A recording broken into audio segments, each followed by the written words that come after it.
Antes de dar el grito, escucha esto.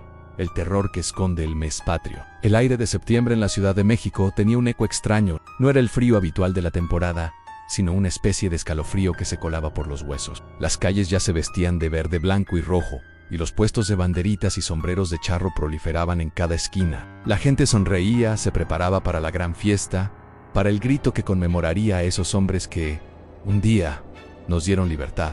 Pero yo no podía sonreír. Desde que encontré el diario de mi abuelo, el mes patrio se había convertido en una pesadilla. Mi abuelo, un historiador respetado y callado, había muerto un año atrás. Entre sus cosas, en un baúl de madera de pino con el olor de viejos libros, encontré su diario. Estaba escrito a mano, con una letra temblorosa que apenas se entendía. Las primeras páginas hablaban de su infancia, de sus estudios en la universidad y de su pasión por la historia de México. Pero la narrativa cambiaba abruptamente a la mitad del cuaderno. El tono se volvía frenético, paranoico. Hablaba de la independencia no como una victoria, sino como una máscara. El plan del mestizo, así lo llamaba, en sus escritos. El abuelo describía un pacto secreto entre la élite criolla y los líderes insurgentes. No buscaban liberar a nadie, sino subyugar a la población indígena y a la clase baja. La idea no era crear una nación libre, sino una que fuera dócil y fácil de controlar. Los héroes que tanto admirábamos, Hidalgo y Morelos, no eran más que peones en un tablero de ajedrez, figuras trágicas a las que se les prometió gloria,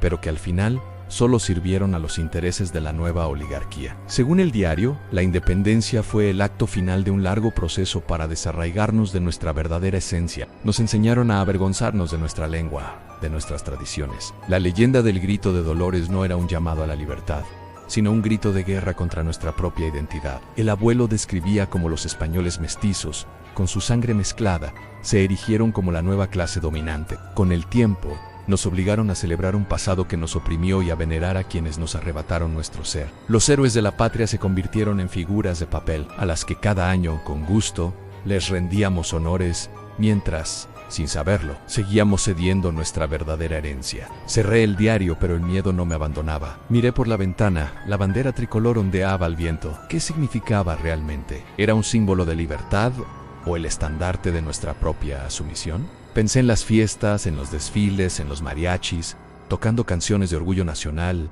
¿Estábamos celebrando nuestra liberación o nuestra propia esclavitud? Esa noche no pude dormir.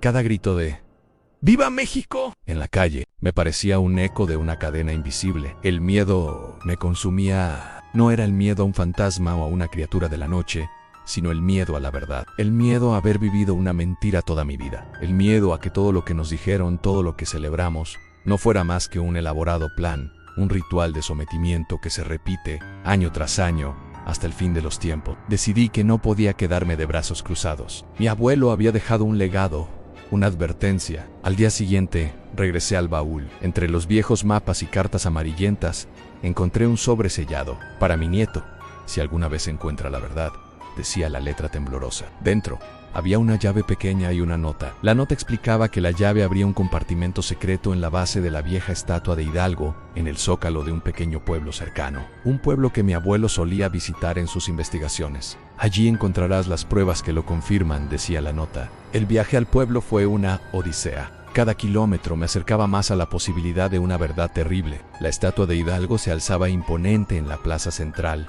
Mis manos temblaban mientras buscaba el compartimento. Con un clic suave la pequeña puerta se abrió. Dentro no había más diarios o mapas, sino un viejo pergamino. Era un documento de la época colonial, con sellos y firmas que parecían auténticas.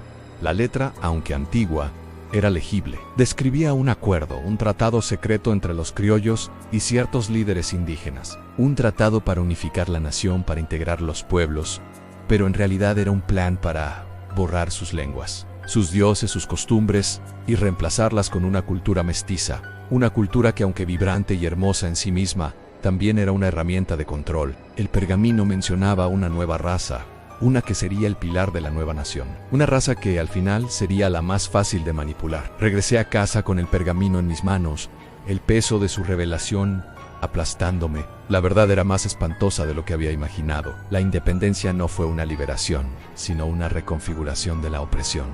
Los gritos de ¡Viva México! Resonaban en mi cabeza, ahora teñidos de una ironía cruel. Ya no podía ver los colores de la bandera sin sentir un nudo en el estómago. Verdes campos de una libertad que nunca llegó, blancos sueños de una pureza que se perdió, y rojos sacrificios que no fueron por la liberación, sino por el establecimiento de una nueva dominación. Esa noche, no solo no pude dormir, sino que sentí una desesperación helada. La realidad de que cada celebración, cada acto cívico, cada palabra de orgullo nacional era, en esencia, un tributo a una artimaña maestra, me dejó vacío. ¿Cómo se vive sabiendo que la identidad de tu nación fue forjada en un engaño tan profundo? ¿Cómo se honra un pasado que esconde una traición tan fundamental? El miedo ya no era una sensación, sino una parte intrínseca de mi ser. El miedo a que, incluso ahora, en este mes de fiesta y algarabía, estuviéramos, sin saberlo, danzando al ritmo de las cadenas que nuestros héroes forjaron. Y lo peor de todo, la certeza de que mi abuelo tuvo razón, y de que quizás ya es demasiado tarde para romper con la maldición de la historia.